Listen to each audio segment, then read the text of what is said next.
à chaque année son lot d'explosions de dépôts de gaz à Abidjan. C'est devenu très courant. Si ce ne sont pas des taxis qui utilisent le gaz alors que cela est interdit pour braiser des gens en plein Yopougon, ça sera à Boaké ou bien quelque part même à l'est de la Côte d'Ivoire. En même temps aussi, on a des dépôts de gaz dans nos quartiers, dans les lieux résidentiels, en plein milieu de nos quartiers où les gens vivent. Et ceux qui vendent ces gaz-là ne s'inquiètent pas des dangers. Et nous-mêmes qui sommes les acheteurs, on se dit, ah, comme c'est à côté là, ça nous arrange. Mais un jour, ça va vous déranger. Parce qu'un jour, là, quand ta maison va brûler, quand le quartier entier va brûler, là, on va voir ce qui vous a arrangé va vous déranger.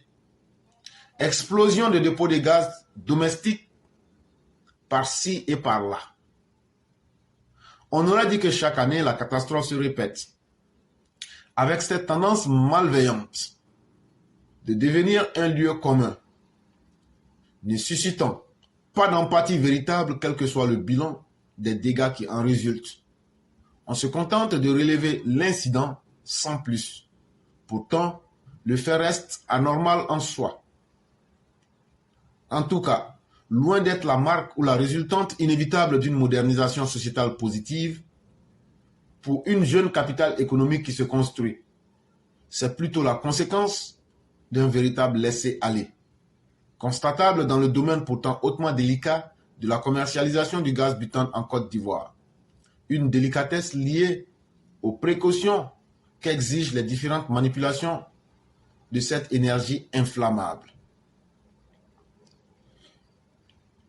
Qui n'a pas vu l'explosion qui a eu lieu à la Riviera Bonoumen le 30 mars 2024? C'est sorti, on a vu ça dans les médias. Et tout le monde a vu les conséquences. Mais comme on s'est habitué à se foutre de tout, il n'y a pas de problème. Celui qui ne sait pas accorder de l'importance à sa propre vie, ce n'est pas Dieu qui va venir encore lui faire des prêches. Ou bien encore forcer cette personne-là à aimer sa propre vie.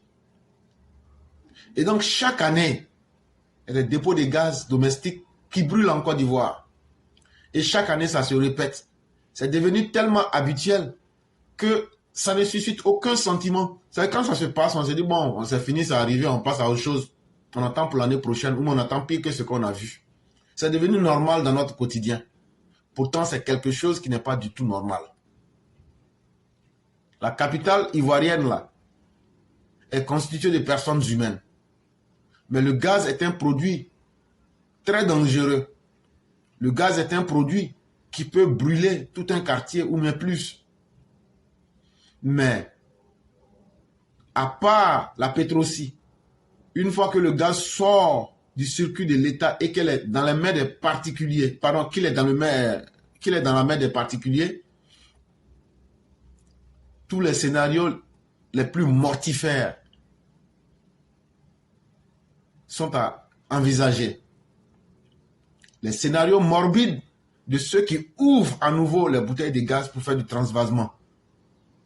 Pour bien voler la population, on diminue le gaz. Par exemple, si on prend la bouteille de gaz butane de 12 kg, sur chaque bouteille, ils vont enlever 4 kg. Et puis mettre ça dans de nouvelles bouteilles. Et les structures qui font ça ne sont pas des structures spécialisées. Et ça met en danger la vie des populations. Parce que qu'est-ce qui prouve que les bouteilles sont bien refermées et qu'elles respectent les normes de sécurité? C'est Dieu seul qui le sait. Et les conditions dans lesquelles les gaz sont vendus, les gaz domestiques sont vendus dans nos quartiers, vous voyez des cours familiales qui transforment un côté de leur domaine en lieu de vendre des gaz.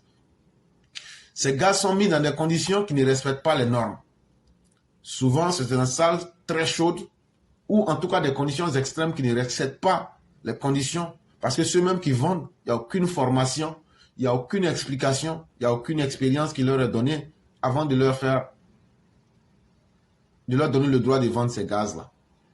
Et donc, tous les ingrédients sont réunis pour que ces gaz-là puissent exploser. Et c'est bien ce qu'on a vu. Parce que ceux qui sont dans le domaine combien maîtrisent les précautions qu'il faut prendre en matière de manipulation de cette énergie, c'est-à-dire le gaz.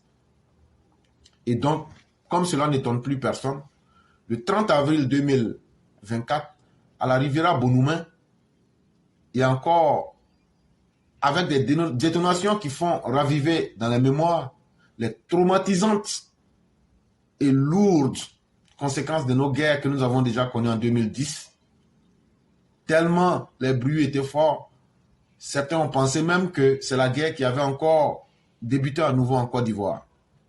Et c'est assez malsain. Si ce n'est la négligence coupable, quoi d'autre pourrait justifier le fait que, pratiquement chaque année, des dépôts de gaz s'enflamment de manière toujours aussi spectaculaire que dangereuse à Abidjan? L'on est donc en droit de dire qu'il n'existe pas en réalité de dispositions techniques sécuritaires spécifiques imposées à tous ceux qui s'adonnent au stockage et à la vente de bouteilles de gaz au quotidien. Certainement qu'en dehors de la détention simple de documents légaux relatifs aux activités commerciales, aucune autre exigence organisationnelle à caractère purement technique et sécuritaire n'est faite aux gérants des magasins, aux boutiques et autres points de vente des bonbons de gaz. Donc avec tout le décor que nous venons de planter en face de chacun, on comprend donc que ceux qui sont dans le circuit de la vente du gaz, il y a combien qui ont eu une formation pour leur expliquer que le gaz est un produit dangereux, un produit inflammable, un produit qui ne se voit pas à l'œil nu. Mais pour ceux qui ont un peu de formation, l'odeur du gaz, ça ressemble un peu à l'odeur de l'œuf pourri. C'est la seule chance que tu as. Parce que si tu t'amuses et qu'un feu s'allume, tout peut partir en feu. Mais des gens qui n'ont aucune formation dans un domaine, c'est comme un médecin qu'on prend. On dit, bon, comme toi, tu as pu porter une blouse et puis tu nous as dit que tu es de bonne foi, va à l'hôpital, tu peux déjà soigner les gens. C'est la même chose en disant à des personnes, ah non, si tu as ton registre de commerce, c'est déjà suffisant. Tu t'en vas prendre là, tu viens, tu vends. C'est comme orange. Je vais parler de l'orange naturel. Et donc les gens vont prendre, ils viennent, ils mettent dans les magasins, ils mettent dans les boutiques. Les conditions de température ne sont pas respectées. Les conditions même de précaution pour elles-mêmes leur propre vie, ainsi que pour leurs concitoyens, ne sont pas du tout respectées. Parce qu'on a fini par banaliser la vente même du commerce, du gaz, je voulais dire, sans savoir qu'on est en train de mettre nos vies en danger.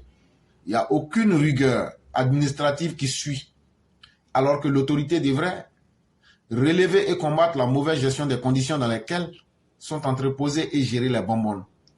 Ça, ce n'est pas fait. Pour voir les choses amorcer, de véritables changements, peut-être faut-il attendre que l'heure où les prochaines explosions imputables à ces facteurs submentionnés affichent tout simplement des conséquences d'une dimension macabre fortement révoltante. Et donc, à la vérité, ce que les Ivoiriens entendent et ce qui finit par convaincre les Ivoiriens, c'est quand un jour tout un quartier va exploser et que l'explosion d'un seul magasin de gaz va brûler un quartier et qu'à côté de ce quartier, il y a des stations. Et ces stations vont prendre feu et que tout Abidjan va brûler là.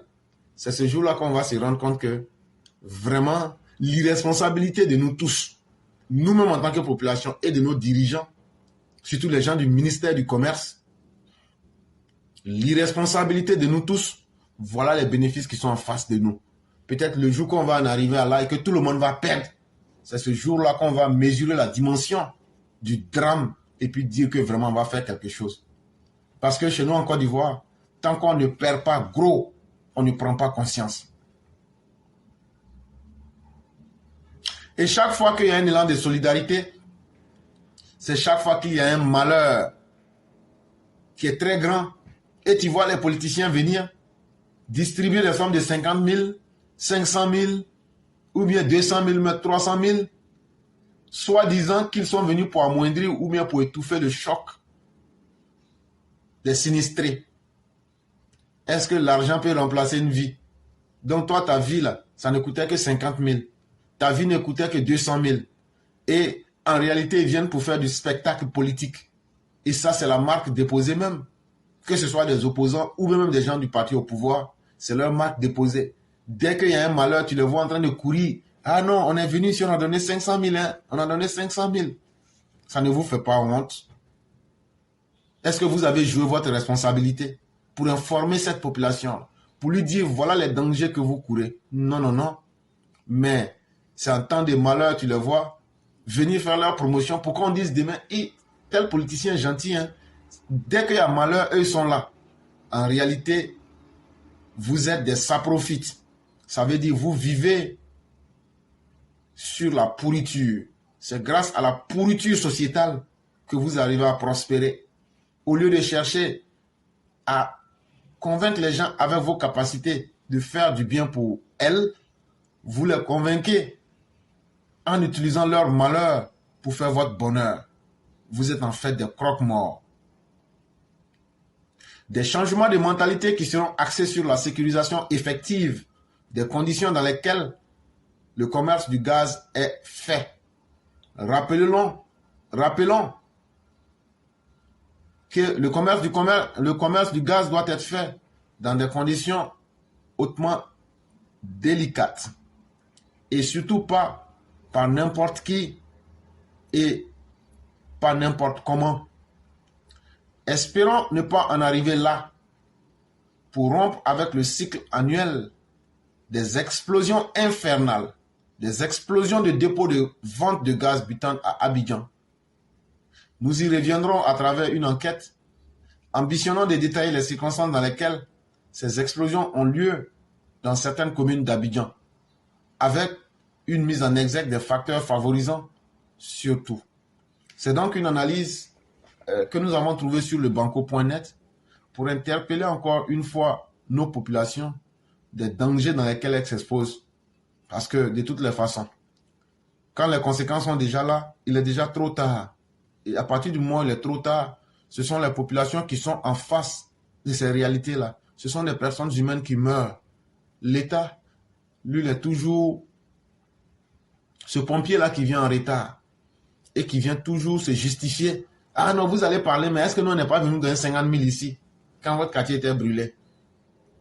Et donc, c'est une marque d'irresponsabilité qui ferait honte à toute personne. C'est pourquoi on va passer au sujet numéro 3. 10 petits conseils aux jeunes. Vous voyez que les sujets d'aujourd'hui sont très portés sur notre société. Parce que nous tenons compte de l'homme.